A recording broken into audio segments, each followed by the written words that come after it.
Jæja, það jafntefli inn í dag, hvernig svona fyrstu viðbrögð? Þau eru bara í rauninni góð, ég meina við erum einum mannum færri nánast allan leikinn og bara við erum ánægðir með stigið en við erum svona súrsætt í rauninni líka þegar við fengum náttúrulega 2 dauðafæri til að klára þetta. Einum vandi markmanni 2 en bara, þú veist, við getum ekki annað að vera bara þokkalega sáttir við þetta.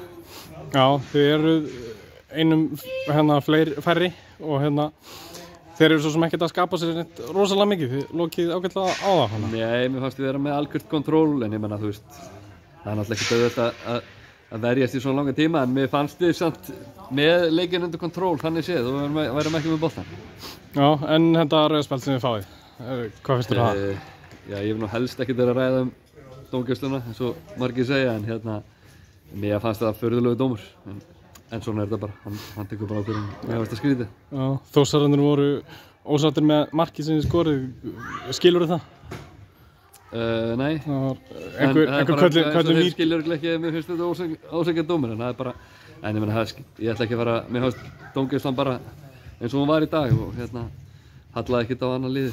Langur fyrir hálfleikur, svona, hvernig er staðan á hópnum? Það er náttúrulega menn sem eru að fara meiddir og svona. Já, náttúrulega í rauninni náttúrulega bara Arnór Sölvi sem var búinn að vera frábær framan að leik og skora náttúrulega bara stórkostlegt mark og búinn að vera frábær hjá okkur. Hann fær höfuðhögg og það náttúrulega fara út af bara eftir 25 mínútur eða eitthvað svoleiðis sem held ég, minnir mig.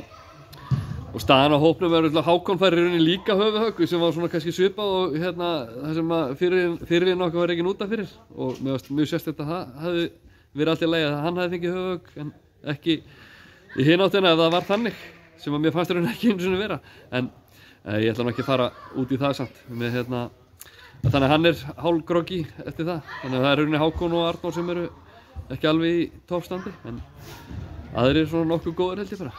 Já, hvernig sérðu með þá 2? Er þetta eitthvað svona? Ég hafa bara eftir að kanna hver staðan á þeim verður í rauninni. En þú veist, það er náttúrulega með þessu höfuðhögg og veit maður ekkert hvað gerist. Já, þið eru að byrja mótið ansi vel svona, mistið ykkur hérna, svona, hvernig sérðu framhaldið? Já, ég veit nú ekki alveg hvort við mistið ykkur hérna. Þetta er nú, þú veist, fínt að taka stig hérna.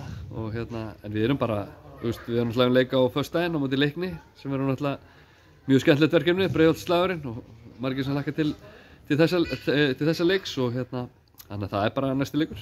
Já, þeir eru náttúrulega komin með nýja þjálfara og hvað vinnu í dag held ég, já, þannig að það verður hörkuleikur. Já, við vissum svo sem að, þú veist, þeir eru með fínt lið og kannski voru búin að vera óeðlilega daprir í byrjun móts en við vitum að það verður hörkuleikur og kannski aðeins svona öðruvísi leikur líka. Takk fyrir. Já, takk svo við.